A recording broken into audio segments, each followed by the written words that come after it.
Tushda bola ko'rishning ta'birlari.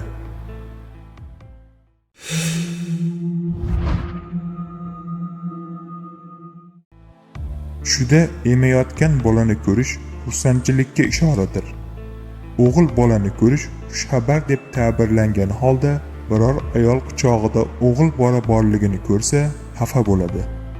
Yoqimtoy o'g'il bola xushxabar, chiroyli bola tug'ilganini ko'rgan kishi oilada hurmat, e'tiborga sazovor bo'ladi.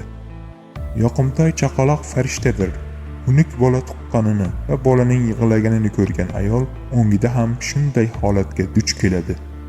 Tushda qiz bolalarni ko'rish o'g'il bolani ko'rishdan yaxshiroqdir.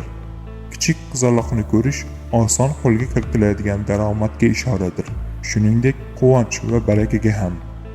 Tushda qizaloq ko'tarib yurganini ko'rgan kishi baxtga g'arq bo'ladi.